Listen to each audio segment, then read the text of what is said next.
अस्सलाम वालेकुम नाज़रीन, आज का सच के साथ मैं हूं नदीम हुसैन। वज़ीर आज़म इमरान ख़ान आज कोयटा में थे और उन्होंने ये नवीद सुनाई और ये बात कही कि मैं कौम को खुशखबरी देना चाहता हूँ कि हम मुश्किल वक्त से निकल आए हैं। और उन्होंने अपोजिशन के ऊपर तरस खाते हुए कहा कि मुझे समझ नहीं आती कि अब ये लोग जो हैं इकट्ठे रहेंगे कि नहीं रहेंगे, मुझे इनकी तरस भी आता है इन पे और फ़िक्र भी है। उन्होंने ये बात भी कही कि अगली बार भी उन्हीं की हुकूमत आएगी और जब उनकी अगली हुकूमत आएगी तो पाकिस्तान जो है वो और तेज़ी के साथ ऊपर जाएगा।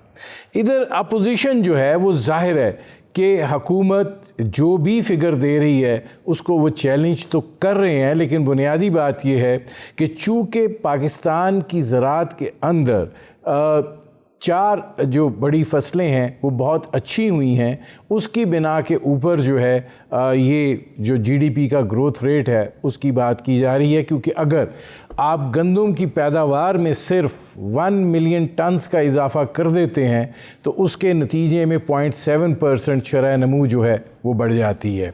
लेकिन इसमें और भी बड़े दिलचस्प पहलू यकीनन अपनी जगह के ऊपर मौजूद हैं, लेकिन देखना ये है कि एक ऐसी अपोजिशन जो तकसीम है, जो पार्लिमान की सतह के ऊपर तो हुकूमत को टफ़ टाइम देने के लिए इकट्ठा होना चाहती है, लेकिन इस वक्त सबसे बड़ा मसला जो है वो मुस्लिम लीग नवाज़ का है कि जहाँ पे ये बात समझ में नहीं आ रही है कि मामलात आगे कैसे बढ़ने हैं। मियाँ शहबाज शरीफ साहब जो हैं वो मुफाहमत की बात कर रहे हैं, वो डायलॉग की बात कर रहे हैं, वो यकजहती की बात कर रहे हैं और वो ये बात कह रहे हैं कि पाकिस्तान के मसाइल इस नौइयत के हैं कि ये कोई भी अकेले जो है इनको हल नहीं कर सकता, सबको इकट्ठा होना पड़ेगा, सबको जो है वो चलना पड़ेगा और वो कुछ तकाज़े भी कर रहे हैं। लेकिन मियाँ नवाज़ शरीफ साहब जो हैं उनका बयानिया मुख्तलिफ है और इस वक्त उनकी सोच ये है कि अगर निज़ाम में कोई तब्दीली आनी है या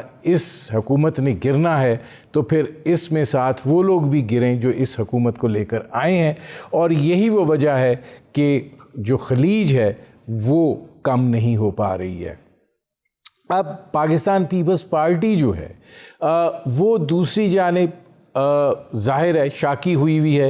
मुस्लिम लीग नवाज़ और पाकिस्तान पीपल्स पार्टी कभी भी नज़रियाती हलीफ नहीं रहे हैं, लेकिन पीडीएम में आने और जाने के बाद ज़ाहिर है दोनों के अंदर एक बदएतमादी की ऐसी फ़िज़ा ने जन्म लिया है कि उसकी भी खलीज जो है वो पड़ती हुई दिखाई नहीं दे रही है। और लगता ये है कि 2023 तक क्या ये सारा मामला इसी तरीके से चलेगा। और इस वक्त इमरान ख़ान साहब जो पुरएतमाद दिखाई दे रहे हैं, ये अपोजिशन के लिए फिर एक अच्छी ख़बर इसलिए नहीं है कि मामलात जो हैं फिर उनके लिए मुश्किल हो जाएंगे। लेकिन एक और फैक्टर भी है और वो जहांगीर तरीन का फैक्टर है। वो दोबारा अंगड़ाई ले रहे हैं और वो ये बात कह रहे हैं कि उनको जो है वो इंसाफ नहीं मिल रहा है और उन्हें इंसाफ मिलना चाहिए। इमरान ख़ान ने वादा किया था और अली ज़फ़र साहब जिनके जो इस सारे मामले को देख रहे हैं, उन्होंने ज़ुबानी रिपोर्ट जो दी है उसमें जहांगीर तरीन साहब जो हैं उनको क्लीन चिट दी है। लेकिन जहांगीर तरीन ग्रुप जो है वो भी क्या एक फैक्टर के हवाले से कोई ऐसी लाइन ले सकता है जो काबिल कबूल फ़िल वक्त ना हो? क्योंकि अगर वो लोग पंजाब में हटते हैं तो फिर हुकूमत का तो कोई जवाज़ नहीं रहता और यही सूरत हाल वफाक में भी दरपेश हो सकती है। लेकिन क्या दोनों पंजाब के अंदर मुस्लिम लीग नवाज़ ये चाहती है और मरकज़ के अंदर पीपल्स पार्टी और मुस्लिम लीग नवाज़ दोनों ये चाहते हैं? ये भी एक बड़ा अहम सवाल है। आपका अपने मेहमानों से तारुफ़ करवाते हैं। हमारे साथ स्टूडियोज़ में मौजूद हैं सेनेटर पीर साबिर शाह साहब, मुस्लिम लीग नवाज़ से उनका ताल्लुक़ है। हमारे साथ मौजूद हैं शौकत बसरा साहब, पाकिस्तान तहरीक इंसाफ से उनका ताल्लुक़ है। हमारे साथ मौजूद हैं आजिज़ धामरा साहब, पाकिस्तान पीपल्स पार्टी से उनका ताल्लुक़ है। शौकत बसरा साहब, ये फरमाइएगा कि ख़ान साहब जो हैं वो आज बड़े खुशखबरी सुना रहे थे कि मुल्क जो है वो मुश्किल वक्त से निकल गया है और आगे जो है सब अच्छा होगा। लेकिन आज भी आपकी जो महंगाई है, उसकी जो शरह है जिसे हम अफराते ज़र कहते हैं, वो 10.21% है। बेरोज़गारी जो है वो बढ़ रही है।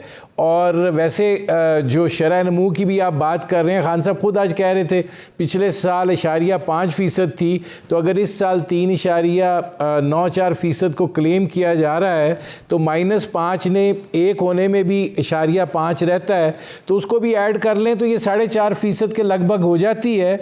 तो ये तो बड़ा मुल्क में खुशहाली का दौरा होना चाहिए था। नहीं भाई, पहली बात तो मैं माजूद चाहता हूँ कि मैंने स्काइप पे आना था, कोई इंटरनेट का इशू है। जहाँ तक आपके सवाल का तल्लुक है, मैं गुजारिश करूँ कि प्राइम मिनिस्टर इमरान खान ने कभी भी इस बात से डिनाई नहीं किया जो आपका सवाल का दूसरा हिस्सा है कि महंगाई के हवाले से, बल्कि आज से 2 दिन पहले जब इंटरव्यू दिया उन्होंने कहा मुझे तो रात को नींद भी नहीं आती है कि जब मैं सोचता हूँ कि ये महंगाई का जो दिन है वो कब नीचे आएगा। और ये 2 चीज़ें पैरेलल हैं, इसमें तो कोई शक नहीं है कि जो मुश्किल हालात हमें मिले, क्योंकि कभी भी तहरीक इंसाफ की हुकूमत पाकिस्तान में, कभी ये 2.5 साल से पहले 70 साल की आमरीत रही है, दोनों पार्टियां रहीं, वो उन $32,000 का कर्जा था या तमाम इदारे बर्बाद हुए थे या हर पैदा होने वाला बच्चा मकरूज हुआ था, तो इसमें तहरीक इंसाफ का कहीं अमल दखल नहीं है। हम कोशिश की कि वो उन हालात में जब कर्ज उतारने के लिए कर्ज ले रहे थे, उन हालात में जब हमारे पास तनख्वाहें देने के लिए पैसे नहीं थे, वो उस मुश्किल वक्त की बात कर रहे हैं। और आज जो इशारिये हैं, जो माशी इशारिये हैं, वो बेहतर आ रहे हैं, जिनमें वो स्टॉक एक्सचेंज हो, वो आपके फॉरेन रिजर्व्स हों, वो आपके एक्सपोर्ट्स हों। लेकिन जो असल कंसर्न है हमारा, वही कंसर्न आपका है कि जब तक ये चीज़ें, इनके जो टिकल डाउन इफेक्ट हैं वो आवाम तक नहीं जाते, हम गली मोहल्ले का जो मेहनत मजदूरी करने वाला आदमी है, जो तनख्वाहदार तबका है, जिसको आज भी, जिसके लिए महंगाई ऐसे ही है जैसे पहले थी, इसमें कतई दो राय नहीं है, उसको तो उस वक्त वो हमें जब गली में खड़ा होकर ये कहेगा कि शौकत बस्सा तुम्हारी हुकूमत ने मेरे लिए चीनी सस्ती कर दी है, हमारे लिए दूध सस्ता हो गया है, आटा है, चीनी है, घी है, वो जो जरूरत जिंदगी की चीजें हैं, वो तालीम है, वो सेहत है, वो बिजली है, ये हमारे लिए चैलेंज अभी मौजूद है। मैं आता हूँ शौकत बसरा साहब। अब इसमें पीर साबिर शाह साहब, हुकूमत पर तनकीद के हवाले से हम आएंगे, लेकिन इस वक्त जो आपसे बुनियादी सवाल ये है कि क्या एक तरफ शहबाज शरीफ साहब मुफाहमत की बात कर रहे हैं, मरीम नवाज शरीफ साहबा मुज़ाहमत की बात कर रहे हैं, पंजाब में आपकी जो हैसियत है और जितने आप मुस्तहकम हैं अपोजिशन के लिहाज से, आप दिल से चाहते हैं वहाँ तहरीक में एतमाद आ जाए और उस्मान बुज़दार की हुकूमत ख़त्म हो जाए? शुक्रिया जी। जहाँ तक इस बात का ताल्लुक़ है कि आप शहबाज शरीफ साहब की बात कर रहे हैं और मियाँ साहब की, मेरे ख़्याल में तो जी बुनियादी जो हमारा वो है, वो मियाँ नवाज शरीफ साहब का जो बयानिया है, वही बयानिया जो है वो शहबाज साहब का भी है। यानी मियाँ साहब इस मुल्क में ट्रांसपेरेंसी की बात करते हैं, फेयर इलेक्शन के लिए वो कहते हैं कि इस मुल्क में फेयर इलेक्शन हो, वो कहते हैं कि अदारे जो हैं वो हुकूमती मामलात में मुदाखलत ना करे और हर अदारा जो है वो अपने आर्बिट में रहते हुए वो अपने आप को उसी अपने जो उनका महवर है उस तक महदूद रखें और दूसरों के मामलात में मुदाखलत ना हो, और उसके लिए ये जो मुदाखलत भी ना हो, और यहाँ पे वोट के ज़रिए से जो लोग आते हैं उन लोगों को यहाँ पे हक़ हुक्मरानी उन्हीं का है और उन लोगों को ये मौका दिया जाए। तो शहबाज साहब भी यही बात कर रहे हैं। लेकिन वो बातचीत की बात भी तो करते हैं ना, बातचीत तो फिर किधर करनी है? नहीं, देखिए ना, अब बातचीत तो ख़ुद सियासी जमातों के अंदर हो सकती है, बातचीत हाँ जहाँ रेलिवेंसी है किसी की उनसे भी बात होगी। अगर कोई ऐसे लोग हैं या ऐसे अदारे हैं जिनके पास हिस्ट्री ऐसी है कि जनाब वो मुदाखलत दर मुदाखलत करते हैं, अगर ऐसा है तो फिर यकीनन उनको भी तो बुला के बात करनी होगी। मैं आता हूँ। अब आजिज़ धामरा साहब, आपसे भी एक सवाल है, हम आएंगे हुकूमती मामलात के ऊपर भी, लेकिन बुनियादी अंसर ये है कि ज़ाहिर है PDM को अब आप हम ख्याल इत्तेहाद कहते हैं, आप उसमें से निकल गए हैं, वहाँ पे ना नून लीग आप पर एतबार करने के लिए तैयार है, ना आप नून लीग पर एतबार करने के लिए तैयार हैं, लेकिन पार्लियामेंट के अंदर आप शहबाज शरीफ पर एतबार करते हुए एक मुश्तरका हिकमत अमली अपनाने के लिए तैयार हैं, उधर आपका एतबार का लेवल जो है वो दूसरा होगा? बिस्मिल्लाह रहमान रहीम। देखें, आपने पीडीएम पर जो तबसरा किया, मैं पीडीएम पे कोई तबसरा करना नहीं चाहता क्योंकि ये हम उसका हिस्सा नहीं हैं, तो मैं मज़ीद पीडीएम पे आपके प्रोग्राम में उस पर डिस्कस नहीं करना चाहता। बाकी अलबत्ता ये बात ज़रूर है कि आज पीपल्स पार्टी पीडीएम का गो का हिस्सा नहीं है, मगर आज भी पीपल्स पार्टी पीडीएम की मीटिंग का मौजू बहस ज़रूर है और पीपल्स पार्टी की पॉलिसी आज भी पीडीएम में मौजूद है। हम नहीं हैं मगर हमारी पॉलिसी है कि उन्होंने जब एक शेड्यूल दिया है जलसों का, तो उन्होंने कहीं भी लॉन्ग मार्च का ऐलान नहीं किया और ये नहीं कहा कि लॉन्ग मार्च शुरू करने से पहले वो इस्तीफ़ा दे देंगे पार्लियामेंट से, बल्कि उन्होंने यही बात की कि पार्लियामेंट में हुक्मरानों को टफ टाइम दिया जाएगा, बजट के हवाले से दिया जाएगा। एज इट इज़ मेरे ख्याल में यही मौक़िफ़ हमारा था कि हम पार्लियामेंट में जो है वो मौजूद रहें और इस हुकूमत को टफ टाइम दें, अपनी एक तकड़ी और जानदार अपोजिशन करें और अपोजिशन लीडर जो है वो हाउस में मौजूद हों। तो आज अपोजिशन लीडर जो है वो पीपल्स पार्टी की ख्वाहिश और मुतालबे के तहत हाउस में मौजूद हैं और ये बजट आ रही है, उसमें हम पार्लियामेंट का हिस्सा है। ज़ाहिर है उन्होंने अभी एक दावत भी की थी और हमने इस बात का इरादा किया है कि क्योंकि हम पीडीएम का तो हिस्सा नहीं है, हम अपनी तरफ से सड़कों के ऊपर भी मौजूद रहेंगे अपोजिशन के तौर पर और पार्लियामेंट में हम रिलैक्स नहीं होने देंगे मौजूदा हुक्मरानों पे। और अगर लीडर ऑफ अपोजिशन, उसके लिए तो खुद मुस्लिम लीग नून भी कहती है कि शहबाज शरीफ साहब का जो है वो पीडीएम में कोई ताल्लुक नहीं है, उनका ताल्लुक लीडर ऑफ अपोजिशन से है। तो people's party leader of opposition के साथ मिलकर मौजूदा हुकूमत की तमाम नालायकियाँ, कोताहियाँ, नाकामियाँ, मुनाफी और झूठ के खिलाफ अपना रोल अदा करती है। इसमें आजिज़ धामरा साहब एक और सवाल है, फिर मैं आगे बढ़ूंगा। और सवाल ये है कि इससे पहले भी बिलावल भुट्टो जरदारी साहब जो हैं हुकूमत के जाने की तारीखें देते रहे हैं, अब वो ये बात कह रहे हैं कि हम पार्लियामेंट से बजट मंजूर नहीं होने देंगे।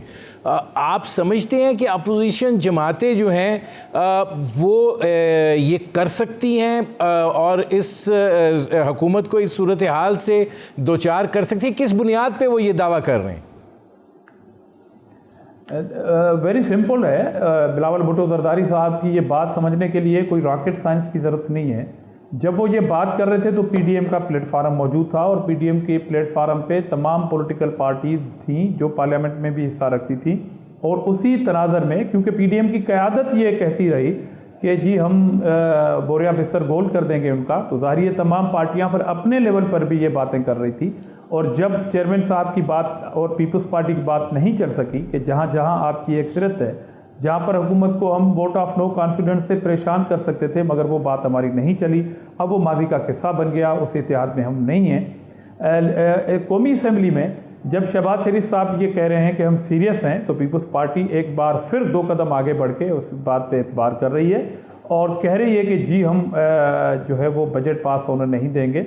उसका एक और रीज़न भी है। उसका रीज़न ये है कि आपको पता है कि एक हम ख्याल ग्रुप जो है वो मौजूदा हुक्मरानों से एक पैदा हो गया है और उसकी ओनरशिप यूं हुई है कि वज़ीर आज़म इमरान खान ने जब एक ग्रुप से मुलाकात की तो उन्होंने ये नहीं कहा कि पीटीआई के चंद नाराज़ लोगों से मुलाकात हुई, क्योंकि हम ख्याल ग्रुप के पास आज भी जो टिकट था वो इमरान खान का जारी करदा टिकट था, मगर इमरान खान को इस अपनी जो टीम है उसकी जो इर्द गिर्द है, वो कहता है मुझे अपोजिशन की परवाह नहीं है। अपोजिशन की परवाह आपको कैसे होगी? आपके दुश्मन आपके इर्द गिर्द बैठे हुए हैं और उन्होंने आपको मजबूर किया कि आपसे मिलने वाले अपनी ही नाराज पार्टी के लोगों को हम ख्याल ग्रुप का नाम दे दिया, तो आपने ओनरशिप दे दी, आपने ये एडमिट किया कि एक हम ख्याल ग्रुप है। उस सिचुएशन में ये बात हर पॉलिटिकल लीडर अपोजिशन का कह सकता है कि ये जो बजट होगा आप देखेंगे कि उसको पास कराने के लिए हुक्मरानों को अपोजिशन से अगर बात नहीं भी करनी पड़ी, मगर हम ख्याल ग्रुप के चीफ के पांव पकड़ते हुए नजर आ भी रहे हैं और जैसे जैसे ये बजट करीब आएगी आपको ये हुक्मरान और ज्यादा भोंडे तरीके से नजर आएंगे करते आएंगे। मैं आजिज़ धामरा साहब आता हूं, पड़े हुए होंगे, पांव पड़ेंगे जी। अब इसमें शौकत बसरा साहब ये फरमाइएगा कि हुकूमत जो है खाइफ है जहांगीर तरीन से, ये हम ख्याल ग्रुप के, आपको लगता है कि नहीं बंदोबस्त है, बजट निकल जाएगा? देखिए, पहली बात तो ये जो बजट के हवाले से कर रहे हैं नदीम भाई, आप इसी अपोजिशन की जो बजट पहले पेश हुए हैं 2 या 3, उनकी इनकी तकरीर निकाल लें, इनकी गुफ्तगू निकाल लें। यही गुफ्तगू थी, हम बजट पास नहीं होने देंगे, बजट नाकाम है, बजट में गरीबों को कोई रिलीफ नहीं दिया गया। एंड ऑफ द डे क्या हुआ? आपके सामने बजट भी पास हुए, वो भी ये सिर्फ ये वही बढ़ के हैं जो आपने सुनते रहे गुज़िश्ता को, जब ये पीडीएम बना था कि जी हम दमादम मत को अंदर कर देंगे, आर पार कर देंगे, अस्तीफे मुंह पे मार देंगे, ये अगले महीने गई, इस महीने गई, टेंटरफिश। अभी भी अगर गल जहांगीर तरीन साहब से आ गई है तो इन्ना फिर ना ही समझिए ना। नहीं भाई, हालत ये है कि जो बड़े बने थे कि जी हम तमाम अपोजिशन इकट्ठी हो गई है, अब ये ख्वाब किसके देख रहे हैं? शौकत बसरा साहब ये तो कहते हैं हम हुकूमत गिराना ही नहीं चाहते, हम चाहते हैं कि हुकूमत के साथ साथ सब कुछ गिरे। हाँ तो गिरेंगे, साथ आपकी जो टेक है वो भी गिरे। देखिए, इससे बड़ा मजाक और इससे बड़ा लतीफा कोई नहीं होगा। पीपल्स पार्टी तो डे बिन तो मैं उसमें रहा हूँ, दामरा साहब मेरे भाई हैं, मैं सिर्फ इतना मुख्तसर तबसरा करके कि वेल प्लेड, वो बहुत अच्छा खेले है भाई। उनकी एक सूबे में हुकूमत है, मरकज में कहीं दूर दूर तक नहीं है, किसी और सूबे में नहीं है, क्यों पंगा ले? हुकूमतें गिराएं या दूसरे काम करें, उन्होंने बहरहाल दूसरों को अपने अंजाम पे पहुंचा दिया है। चलिए हम इस बात को छोड़ के, ये इनका अपना मसला है। पीडीएम जो पहले दिन से ही मैं समझता हूँ एक दूसरे को ताल लगाने के चक्कर में थी, आखिर वही हुआ जिसका खर्चा था। अच्छा, बात फिर मैं आपको कहूँ कि जहांगीर तरीन साहब हो या दूसरे ग्रुप्स हो, हमारे साथी भी तो है ना, वो भी तो हमारे साथ है, वो तो हमारी जमात का हिस्सा नहीं है। यही कहते थे कि एमकेएम गई, उसके बाद काफ लीग गई, अब फिर बगाड़ो ग्रुप गया। मेरे भाई कोई कहीं नहीं जा रहा, अल्लाह के फजल से बजट पास होंगे। ये जो बात कर रहे हैं कि फॉरवर्ड ब्लॉक आ गया, हम ख्याल ग्रुप आ गया, तो हम ख्याल ग्रुप भी हमारे साथ ही है। अगर इनकी बात ही मान ले तो हम ख्याल ग्रुप भी हमारे साथ है। मैं आता हूँ शौकत बसरा साहब, मुझे एक ब्रेक लेना पड़ रहा है। नाज़रीन, हमारी गुफ्तगू जारी है, वक्त हुआ एक मुख्तसर एक मशल ब्रेक का। मिलते हैं इस वक्त के बाद।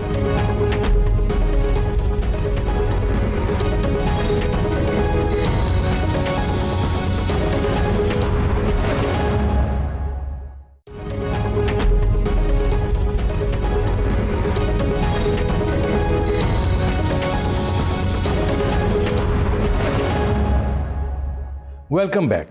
अब इसमें प्लीज साबिर शाह साहब ये फरमाइएगा कि जाहिर है ये बात अब सामने आती है कि पीपल्स पार्टी जो है उसने अपना जो सियासी सूरत हाल के अंदर बड़े मौसर तरीके से अपना सिलसिला जो है वो रखा है, और वो इस चीज़ के भी दावेदार हैं कि वो 2 दफ़ा आपको पार्लियामेंट के अंदर लेकर आए हैं।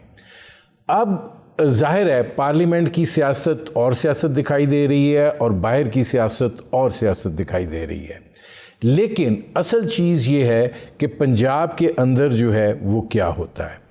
आप पंजाब के अंदर कोई हलचल करने के लिए तैयार हैं या आप समझते नहीं उस्मान बुज़दार जो हैं वो एक ऐसा तोहफ़ा है कि ये 5 साल तक अगर हमें भी वोट देकर कंटिन्यू करवाना पड़े तो हम इनको कंटिन्यू करवाएं कि अगले इलेक्शन के लिए आपकी कामयाबी की ज़मानत बन जाए? शुक्रिया जी। मेरे ख्याल में बहुत शरीफ आदमी हैं बुज़दार साहब, तो उनको छेड़ना तो मेरे ख्याल में, मेरा ज़ाती राय है, मैं पार्टी की बात नहीं, आपकी पार्टी की भी यही राय है। पीपल्स पार्टी वाले आपको कहते थक गए कि आ जाओ इधर। ज़ाती राय है कि देखें ना, ये भी एक चैलेंज था ना कि इमरान खान साहब ने कहा कि मैं उन्हें वो बनाऊंगा, साबित करूंगा, कौन से क्रिकेटर हमारे वसीम अकरम, तो ये वसीम अकरम सेकंड होंगे और वे मैं नहीं, वसीम अकरम प्लस होंगे, आपने सेकंड प्लस होंगे, आपने दर्जा कम कर दिया। जी हाँ, तो प्लस होंगे।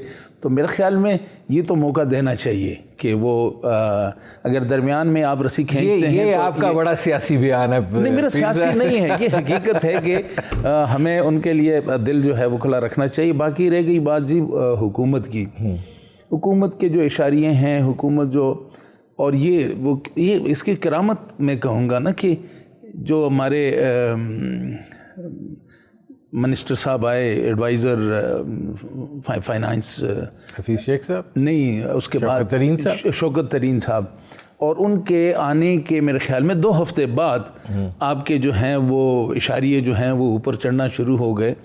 लेकिन हकीकत ये है, बसरा साहब ने भी ये बात कही है, मैं भी उसी बात को वो सेकंड करूँगा कि ये आवाम को ये कहते हैं कि जनाब हमारा स्टॉक एक्सचेंज ऊपर चला गया, स्टॉक एक्सचेंज नीचे आ गया, हमारे इशारिये ये हैं, हमारी नमू जो है वो ये है, इतना %। आवाम का इससे कोई काम नहीं। देखिए ना जी, सच्ची बात ये है कि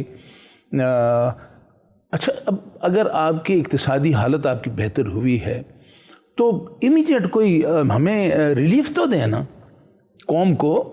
आप क्या रिलीफ कह रहे हैं, अगले बजट में दे रहे हैं हम बजट आपको को बात को छोड़ें, आपके इशारिये अब बुलंद हुए हैं। और परसों कल के अखबार में पढ़ रहा था कि बिजली की कीमत जो है वो बढ़ाई जा रही है, गैस की कीमतें बढ़ रही हैं।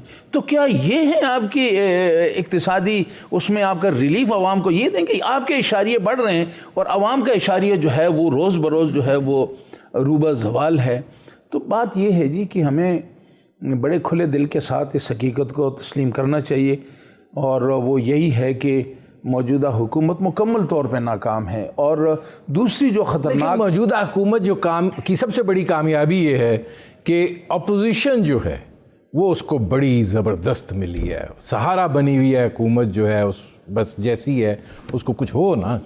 नहीं, मैं गुजारिश कर रहा हूँ, जो दावे किए थे ना जी इमरान खान साहब ने, मैं तो अपनी तौर पे ये कह रहा हूँ कि उनको चैलेंज होते रहे हैं ना, एक्सपोज करना, एक्सपोज होना उसका बड़ा ज़रूरी था। बाकी ये है कि आप देखें ना, PDM की आप बात कर रहे हैं, ठीक है इसमें 2 जमातें निकल गई, लेकिन एक कोशिश तो थी और मुसलसल एक कोशिश है। आज हमारे जो शहबाज साहब हैं वो इसके बावजूद कि पीपल्स पार्टी और ANP जो हैं वो हमारी PDM से निकल चुकी हैं, लेकिन जो एक मुश्तरका हमारा जो काज है, जो मकसद है, उसके लिए पार्लियामेंट के अंदर ये जमातें जो हैं वो हमारे साथ हैं। तो ये हम इस चीज़ को भी अप्रिशिएट करें, अप्रिशिएट करना चाहिए, क्योंकि जैसा भी है वो आवाम की इस वक्त जो आवाम की ज़रूरत है उसको हमने वो करना है। बाकी एक बात मैं दूसरी कर रहा हूँ कि ये जो बजट पास करना, तो ये एक आपकी नंबर की का गेम है, और इसमें डिपेंड कर रहा है कि जो अमतरीन साहब का ग्रुप है वो बजट में साथ दे। लेकिन जहां मैं समझता हूं कि कहीं से उनको अंडरस्टैंडिंग है कि आप बजट जो है उसको पास करने दें, और उसके बाद जो है वो बिल्कुल ठीक है आपके। मैं वो बजट के बाद वाली सूरत हाल पे भी आता हूँ। अब आजिज़ धामरा साहब ये फरमाइएगा कि महंगाई की जब बात की जाती है तो वफाक से हुकूमत कहती है महंगाई को कंट्रोल करना तो सूबाई हुकूमतों का काम है। अगर सिंध में तो इनकी अपनी हुकूमत है, मार्केट कमेटियाँ, बाकी जो होल सेलर से रिटेलर तक, मिडल मैन, ये सब चीज़ें जो हैं ये सूबों के कंट्रोल में होते हैं, तो वो भी तो कोई रोल प्ले कर लें। हमें ही तनकीद करते चले जा रहे हैं। देखिए नदीम साहब, पहली बात तो ये है कि क्या महंगाई सिर्फ सिंध का इशू है या पूरे पाकिस्तान में दूध और शहद की जो है नदियां बह रही हैं? इस प्रोग्राम को पूरी कौम देख रही है। क्या ये बात बसरा साहब कहेंगे कि जी बाकी सारे सूबों में हालात माशाल्लाह बड़े सक्सेसफुल हैं, अवाम जो है वो सुकून की नींद सो रहे हैं, कोई महंगाई नहीं है, और सिंध में महंगाई है, तो मैं ये रिस्पॉन्सिबिलिटी कबूल करने के लिए तैयार हूँ? या ये कहें कि हम सिर्फ सेंट्रल में गवर्नमेंट करते हैं, पंजाब में किसी और पार्टी की गवर्नमेंट है, KPK के अंदर किसी और पार्टी की गवर्नमेंट है, बलूचिस्तान में किसी और पार्टी की गवर्नमेंट है, सिंध तो है ही आपका दुश्मन नंबर 1। तो आपने जो वादे किए थे, बुनियादी सवाल ये कि आपकी पॉलिसियों की वजह से महंगाई होती है, वो पॉलिसी कौन ठीक करेगा जो आपने वायदे किए? और आपके वायदे तो मतलब पूरी कौम, पूरी गली मोहल्ले से ये आवाज़ें आ रही हैं कि गज़ब किया, तेरे वादे पर एतबार किया, क़यामत का इंतज़ार किया। अब तो इमरान खान को ये नारा और ये बातें सुननी पड़ेंगी। और अभी जो बातें हुई थी कि हमने ग्रोथ कर दिया, हमने ये कर दिया, हमने वो कर दिया, मेरे भाईजान आपने अपनी नाकामियों का मुसलसल एतराफ़ किया। आपने एक अरस्तू को लाए थे, असद उमर साहब को तब्दील क्यों किया, ये सवाल है, क्योंकि परफॉर्मेंस नहीं थी। अगर परफॉर्मेंस थी तो तब्दील क्यों हुआ? उसके बाद आप थोड़े अरसे के लिए लेके आए हमाद अजहर को, 15 दिन के बाद आपने तब्दील कर दिया। और जब आप लाए थे तो बड़ी तारीफ की गई थी कि साबका वजीर खारजा से खजाना से अब का वजीर खजाना बेहतर काम करेगा। उसकी छुट्टी हुई, हफीज शेख साहब आ गए। वो अगर ज़बरदस्त काम कर रहे थे तो उसको हटाया क्यों आपने? और फिर तरीन साहब आए। वो तो बात समझ में आती है कि एक तरीन नाराज़ है तो दूसरे तरीन की इमरान खान को सख्त ज़रूरत होती है, क्योंकि तरीन इस हुकूमत की मजबूरी होते हैं। तो दूसरी बात यह है कि अब आप ये बजट जो पेश करेंगे, आपको अपोजिशन नाअहल मिली, आपको अपोजिशन जो है वो बिल्कुल हिस्सा मिली कि वो आपको कोई नुकसान नहीं पहुंचाना चाहते। भाई आप इतने कम ज़र्फ हुक्मरान हैं कि अपोजिशन को ज़्यादा एफर्ट्स करने की ज़रूरत नहीं है। आप तो अपने ग्रुपों में बटे हुए हैं और आप एनआरओ देने के लिए पांव पड़े हुए हैं, कदमों में बैठे हैं तरीन साहब के, जहांगीर तरीन साहब के। आप ये बजट पास कराते हुए ये पूरी कौम देखेगी। नदीम साहब देखना नहीं, आप आजिज धामरा साहब आप ये समझते हैं, नहीं आजिज धामरा साहब आप ये समझते हैं कि बजट से पहले सरेंडर करेंगे इमरान खान साहब जहांगीर तरीन को?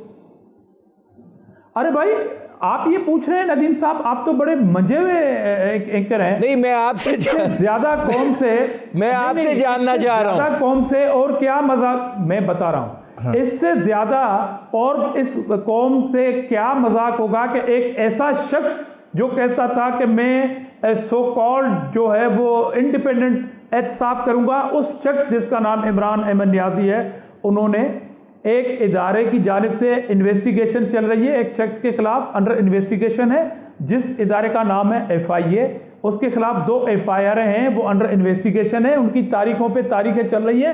उस दौरान इस मुल्क की क्या अदालतें बंद हो गई, अपने एक सेनेटर को मुंतखब किया कि आप ये डिसाइड करेंगे कि जहांगीर तरीन साहब से ज्यादती हो रही है या नहीं हो रही है, या वो कसूरवार हैं कि नहीं है। अगर उनसे ज्यादती हो रही है, एक इदारा कर रहा है FIA, तो जहांगीर तरीन साहब अदालत में चले जाते, वहां पर अपने आप को FIA को कसूरवार करार देते। आपको किसने ये इजाजत दी प्राइम मिनिस्टर को कि आप अपना ही जज मुकर्रर कर दें, अपनी अदालत कर दें? फिर आप जो है वो खुर्शीद अहमद शाह साहब भी जेल में है, किसी पार्टी पीपल्स पार्टी के किसी रहनुमा को अपॉइंट कर दें कि वो डिसाइड करे कि वो कसूरवार है या नहीं है। नहीं है। मैं आता हूं आजिज धामरा साहब के नारे से जी आजिज धामरा साहब मैं आता हूँ। शौकत बसरा साहब, अब सूरत हाल ये है कि जाहिर है जहांगीर तरीन साहब अंगड़ाई ले रहे हैं और वो ये बात कह रहे हैं कि भाईजान बजट से पहले फैसला करो, वरना फिर मैं बहुत कुछ जो है वो मुझे सामने लाना पड़ेगा, हकायक जो हैं वो बताने पड़ेंगे। अब 2 ऑप्शंस फिल वक्त दिखाई देते हैं, एक तो ये कि या जहांगीर तरीन साहब की बात मान ली जाए, या फिर ये है कि दूसरा रास्ता जो है वो तो फिर शहादत का ही है। शौकत बसरा साहब जी शहादत तो बहुत बड़ा रुतबा है, हाँ। लेकिन सियासी शहादत नहीं होनी चाहिए, जिसके लिए हम बिल्कुल तैयार नहीं है। मैं आपको गुजारिश करूं देखिए, प्राइम मिनिस्टर इमरान खान को आप भी जानते हैं, मैं भी जानता हूं, वो ना तो किसी की धमकी में ना थ्रेट में आने वाले हैं। वो ये तो किसी की गलत फहमी होगी कि उनको मेल करे या कोई इस किस्म की गुफ्तगू हो। तरीन साहब की बातों को मेरा ख्याल है जो अंडरस्टैंड किया जा रहा है वो गलत किया जा रहा है। उन्होंने प्राइम मिनिस्टर से मिलने के लिए ग्रुप ने कहा, वो मिल के आए, वो सेटिस्फाई होकर आए। उनको चीफ मिनिस्टर साहब ने उन्होंने कहा उनसे रिजर्वेशन है, उनको मिल के आए, वो सेटिस्फाई हैं। सबके सब लोग ऑन बोर्ड हैं। लेकिन अगर जो आप बात कह रहे हैं तरीन साहब, नहीं, शौकत बसरा साहब, बोर्ड आपका कमजोर है। अली जफर साहब को पाकिस्तान के कौन से कानून के तहत प्राइम मिनिस्टर ने मुंतखब किया? क्या कह रहे हैं, दोबारा सवाल रिपीट कर दें। शौकत बसरा साहब, आजिज धामरा साहब कह रहे हैं, जी मैं बता रहा हूं, आजिज धामरा साहब कह रहे हैं कि अली जफर साहब को इन्होंने किस कानून के तहत मुंतखब किया? किसको मुंतखब किया? अली जफर को कि वो देखें मैं अर्ज करता हूँ। मेरे भाई, पहली बात आप ज़हन नशीं कर लें कि इदारों का काम है कि इदारे उसकी तहकीक कर रहे हैं और वही रिपोर्ट हमें लेकर आएंगे। अली जफर साहब को एक पार्टी का इंटरनल मामला था, उन्होंने कहा जी हमारे साथ ज्यादती हो रही है, तरीन साहब ने और उनके साथियों ने, और उन्होंने उंगलियां भी अंडर इन्वेस्टिगेशन शख्स के ऊपर आप किसी प्राइवेट शख्स को पॉइंट कैसे कर सकते हैं? भाईजान बात तो कर लेने दें। कोई तफ्तीश चेंज नहीं हुई, कोई इन्वेस्टिगेशन चेंज नहीं। मेरा नुकता सुन लो। आप एनआरओ दे रहे हैं, एडमिट कर दें। सुन तो आज सच टीवी में ये ब्रेकिंग न्यूज दे दें। अगर बात तो सुन साहब, आप बड़े सच्चार हैं, सच को आदमी है। आज ब्रेकिंग न्यूज दे दें कि उनको एनआरओ देने पर मजबूर किया जा रहा है, लेने पे भी मजबूर किया जा रहा है, ये मान ले। आज ब्रेकिंग न्यूज दे दें जी। आप मेरी बात को आप इंटरप्रेट कर दीजिएगा, मैं जरा बात कर लेता हूं, फिर आप उसका तर्जुमा कर दीजिए। जी शौकत बसरा साहब जी, मैंने अब ये किया है कि तरीन साहब और उनके साथियों ने ये कहा जी हमारे खिलाफ ज्यादती हो रही है, इदारे ज्यादती कर रहे हैं, और कुछ लोग जो पार्टी के अंदर आपके इर्द गिर्द हैं वो ज्यादती कर रहे हैं। नहीं शौकत बसर साहब, मेरा एक छोटा सा सवाल है इधर। सवाल मेरा ये है कि जहांगीर तरीन साहब तमाम अच्छे बिजनेसमैनों की तरह वो भी पूछ रहे हैं बड़ी मासूमियत के साथ कि ये जो शुगर माफिया का कार्टेल है, क्या उस कार्टेल का सुर्खेल मैं ही हूं कि कुछ 10-12 लोग और भी थे, वो किधर हैं? नदीम भाई, आप तो माशाल्लाह बहुत इन्फॉर्म जर्नलिस्ट हैं और इस्लामाबाद में बैठे हैं। अगर मैं अभी आपको लिस्ट व्हाट्सएप कर देता हूं कि जितनी एक आपको पता है कमीशन बना था जो उसने रिपोर्ट दी, उसके मुताबिक तमाम शुगर मिल लोगों के खिलाफ कार्रवाइयां हो रही हैं, मुकदमे दर्ज हुए हैं, FIR हैं। और दूसरी बात, मैं जो बात कह रहा था वो दोबारा सुन लें कि जब उन्होंने ये कहा कि ये हमारे खिलाफ कर रहे हैं, तो प्राइम मिनिस्टर साहब ने अली जफर साहब को ये जिम्मेदारी दी है कि आप मुझे ये तफ्तीश करके बताएं, क्या उनके खिलाफ कोई विक्टिमाइजेशन तो नहीं हो रही, क्या कोई हमारे बंदे तंग तो नहीं कर रहे हैं? क्यों बसरा साहब, क्यों? वो अंडर इन्वेस्टिगेशन है किसी इदारे के। मैं बताता हूँ क्यों। तरीन साहब को प्राइम मिनिस्टर कहते हैं कि आप अदालत में जाएं और अदालत से अपने आपको ये क्लियर करके आए। Who is the prime minister? Who is the prime minister? क्या प्राइम मिनिस्टर सुप्रीम कोर्ट है? क्या वो हाई कोर्ट है? खबर तो कर दामड़ा साहब, ऐसे ना बारी बारी भी बोलेंगे ना, फिर बात भी समझ नहीं आएगी किसी की। जी शौकत बसरा साहब, आप बोले, मैंने फिर जरा साबिर शाह साहब की तरफ जाना है। आप ये मान लें बसरा साहब के प्राइम मिनिस्टर NRO छोटी सी बात है, मुझे मौका तो दे मानने का या ना मानने का, तो मेरी बात क्या आप कर रहे हैं? बात तो सुन आदिल साहब, उनको सुनने शायद मान ही जाए। अच्छा मेरी बात तो सुन ले मेरे भाई। हाँ जी बसरा एक बार पाँव तो रखे जी। मैंने आपको अर्ज किया है कि ये वो प्राइम मिनिस्टर है जो ना चीटियां लगाता है, ना गोले वाले का, ना पापड़ वाले का, ना कोई माल नहीं कमाता। उसकी बहन पे इतराज आता है, शुगर माफिया से वो कंप्रोमाइज कर रहा है यार। बात तो सुन ले आदिल जबरा साहब, जरा बात मुकम्मल कर लेने दे, वो बीच में रह रही है, बात आगे नहीं बढ़ रही, जरा मुकम्मल कर लेने दे। मैंने ये अर्ज किया है, जान की अमान पाऊं तो इनके जरा इनको सुन ले जी। नदीम भाई मैंने ये की है कि उन्होंने कभी भी अपनी बहन उनकी अदालतों में पेश होकर अपने आप को क्लियर करवा के आई। खुद बतौर उन्होंने बाहर से इन्वेस्टमेंट लेकर आए थे पाकिस्तान में, कोई चीटियों वाला माल नहीं था, कोई गोले वाले पापड़ वाले का माल नहीं था, सिलाई मशीन वाला माल था। सिलाई मशीन वाला माल था ना, मान लेना। सिलाई मशीन सुप्रीम कोर्ट में NRO, वो बाजी वाली बात छोड़ दें यार, बाजी वाली बात छोड़ दें, कोई बड़ी बहस हो सकती है। रामला साहब, आप सीनियर सियासतदान है, मेरे जैसा बंदा भी ये काम करे तो उसको अच्छा भी लगता है। आप दरमियान में इंटरप्ट तो ना करें यार, बाजी की बात छोड़ दे ना, सिलाई मशीन है। गुजारिश मैंने ये की है कि जो कुछ होगा, अब ना कोई यहाँ पर तो कमीशन बनेगा, ना कोई प्राइम मिनिस्टर अपने किसी प्राइम मिनिस्टर अपने बहनोई को या अपने रिश्तेदार को जहाज फराहम करेगा, ना ही यहाँ पर कोई NRO होगा। अब बसरा साहब, मसला पता है क्या हो गया है? मसला ये हो गया है कि अब आप लोगों को डिफेंड करना मुश्किल हो गया है। ये जुल्फी बुखारी साहब पैदल चले गए हैं। वो दोस्त है प्राइम मिनिस्टर के, प्राइम मिनिस्टर की मर्जी है। शौकत बसरा साहब, सुने अच्छा सवाल आपने उठाया, आपने अच्छा सवाल उठाया। पहली बात तो मैं ये अर्ज करूं, अगर कोई प्राइम मिनिस्टर ने यानी जफर साहब वाला सवाल मुकम्मल करके आगे जाता हूं, उन्होंने कोई गैर आईनी गैर कानूनी काम किया, इन लोगों को अदालतों में जाना चाहिए, जहां पे पॉइंट स्कोरिंग नहीं करनी चाहिए। दूसरी बात रह गई जुल्फी बुखारी वाली। जुल्फी बुखारी के खिलाफ अगर इनके पास सबूत मौजूद है तो मेरे भाई वो कहाँ चले, वो आएंगे। ठीक है, मैं आता हूँ शौकत बसरा साहब। अब पी साबिर शाह साहब, ये फरमाइएगा कि हम अब शहबाज शरीफ साहब जो बात कर रहे हैं, उसमें दो चीज़ें पहलू निकल आते हैं। एक तो ये कि वो लंदन जाना चाह रहे हैं, एक सूरत हाल ये है। दूसरा वो कहते हैं कि मैं भाई की सोच जो है वो कौमी मुफाद में ढालना चाहता हूँ। आपको क्या दिखाई देता है कि कौमी मुफाद के तकाज़े वो हैं जो शहबाज शरीफ साहब कह रहे हैं, या वो हैं जो मियाँ नवाज शरीफ साहब कह रहे हैं? और क्या शहबाज शरीफ साहब जो हैं, जो पिछले 35 सालों में तो नवाज शरीफ साहब की सोच में कोई तब्दीली नहीं ला सके, अब किस तरीके से ला पाएंगे? देखें जी, आप ये जो बात कर रहे हैं इस चीज़ को अप्रिशिएट करें कि अगर शहबाज शरीफ की सोच में कोई फ़र्क होता, अगर शहबाज शरीफ की सोच और नवाज शरीफ की सोच जो है, या ये कहें कि अगर शहबाज शरीफ अपनी अलहदा अपनी एक सोच जो है वो इम्पोज़ करना चाहते, तो उसके लिए यानी लंदन जाने की ज़रूरत नहीं थी। अपने भाई को, अपने कायद को, मैं भाई से ज़्यादा अपने लीडर को वो कन्वेंस करने, उनसे मुशावरत करने की ज़रूरत नहीं थी। आज तो शहबाज शरीफ ने तो ऐसा कोई फ़ैसला नहीं किया, एक ख्वाहिश का इजहार किया है कि मैं चाहता हूं कि इस मुल्क के अंदर जमहूरियत फले फूले, जिस मुल्क के अंदर जो अदारे जो हैं वो अपने आर्बिट के अंदर काम करें, किसी के मुदाखलत ना हो, और सिविल हुक्मरानी जो है, वोट को इज़्ज़त दो का जो फ़लसफ़ा है कि वो आपकी सिविल हुक्मरानी जो है उसकी सुपरमेसी जो है वो कायम हो। ये एक शहबाज शरीफ का भी ये मतमा नज़र है, यही मतमा नज़र नवाज़ शरीफ का है। और फिर बैठ के कि देखें ना, अब इस चीज़ को तो आप अप्रिशिएट करें कि एक सोच मियाँ साहब की है, एक प्रपोजल, मतलब शहबाज शरीफ साहब मोटरवे से जाना चाहते हैं, मियाँ साहब जीटी रोड से जाना चाहते हैं। मैं अर्ज कर रहा हूँ, एक प्रपोजल जो उनके जहन में है वो अपने लीडर के सामने जाके रखेंगे।